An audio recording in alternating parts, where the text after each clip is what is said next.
ಶ್ರೀಮತೆ ರಾಮಾನುಜಾಯ ನಮಃ.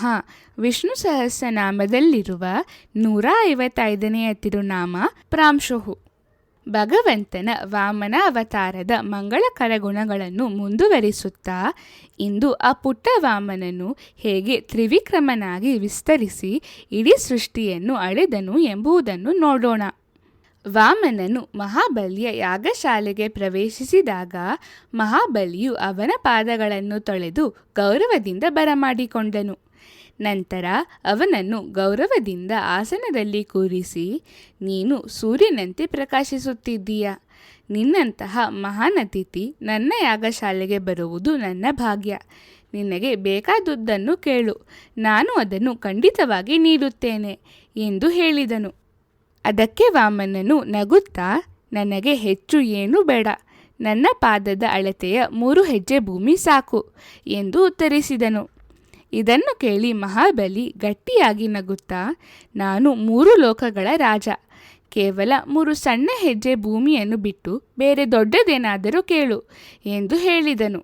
ವಾಮನನು ಹಾಸ್ಯಭರಿತವಾಗಿ, ಮೊದಲು ನಾನು ಕೇಳಿದ 3 ಹೆಜ್ಜೆ ಭೂಮಿಯನ್ನು ನೀನು ಕೊಡಲು ಸಾಧ್ಯವೇ ಎಂದು ನೋಡೋಣ ಎಂದು ಉತ್ತರಿಸಿದನು.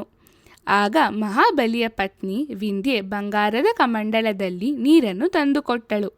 ದಾನವನ್ನು ಸಂಪ್ರದಾಯದಂತೆ ನೀಡಲು ವಿಂಧ್ಯೆ ಮಹಾಬಲಿಯ ಕೈ ಮೇಲೆ ನೀರನ್ನು ಸುರಿಯಲು ಮುಂದಾದಾಗ ಅವನ ಗುರುವಾದ ಶುಕ್ರಾಚಾರ್ಯರು ಅವನನ್ನು ತಡೆದು, ಈ ಚಿಕ್ಕ ಬಾಲಕನ ರೂಪದಲ್ಲಿ ಬಂದಿರುವವನು ಬೇರೆ ಯಾರೂ ಅಲ್ಲ, ಸ್ವತಃ ನಾರಾಯಣನೇ. ಅವನು ನಿನ್ನನ್ನು ಮೋಸಗೊಳಿಸಿ 3 ಲೋಕಗಳನ್ನು ಮರಳಿ ಪಡೆಯಲು ಬಂದಿದ್ದಾನೆ ಎಂದು ಹೇಳಿದರು.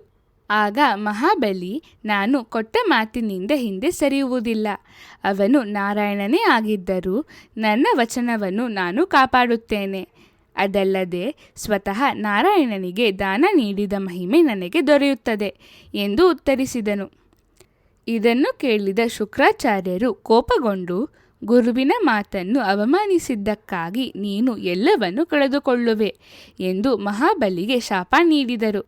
ವಿಂಧ್ಯೆಯು ಬಂಗಾರದ ಕಮಂಡಲದಿಂದ ನೀರನ್ನು ಸುರಿಸಿದಳು. ದಾನವನ್ನು ಒಪ್ಪಿಕೊಂಡ ಸಂಕೇತವಾಗಿ ಮಹಾಬಲಿಯು ತನ್ನ ಕೈಗಳಿಂದ ಆ ನೀರನ್ನು ವಾಮನನ ಕೈಗಳ ಮೇಲೆ ಹರಿಯಲು ಬಿಟ್ಟನು. ಆ ನೀರು ವಾಮನನ ಕೈ ತಾಗುತ್ತಿದ್ದಂತೆಯೇ ಆ ಚಿಕ್ಕ ಬಾಲಕನು ಅತಿ ವೇಗವಾಗಿ ಬೆಳೆಯಲು ಆರಂಭಿಸಿದನು. ಅವನ ರೂಪವು ಆಕಾಶವನ್ನೇ ಭೇದಿಸಿ ಮೇಲಕ್ಕೆ ಏರಿತು. ಅವನ ಎಡಪಾದವು ಬ್ರಹ್ಮನ ಸತ್ಯಲೋಕವನ್ನು ತಲುಪಿತು. ಆಗ ಬ್ರಹ್ಮನು ತನ್ನ ಕಮಂಡಲದ ನೀರಿನಿಂದ ಭಗವಂತನ ತಿರುವಡಿಗೆ ಅಭಿಷೇಕ ಮಾಡಿದನು. ಆ ಅಭಿಷೇಕದ ಶ್ರೀಪಾದ ತೀರ್ಥವೇ ನಂತರ ಗಂಗಾ ನದಿಯಾಗಿ ಭೂಲೋಕಕ್ಕೆ ಹರಿದು ಬಂತು.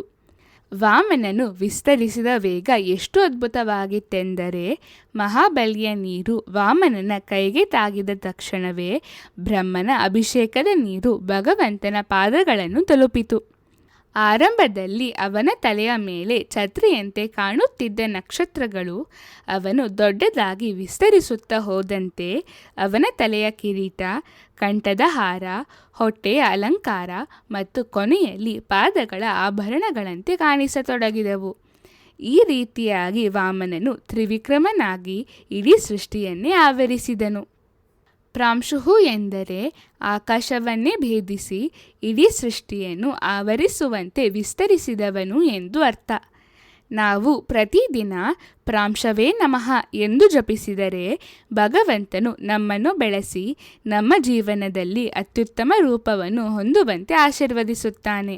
ಶ್ರೀಮತೆ ರಾಮಾನುಜಾಯ ನಮಃ.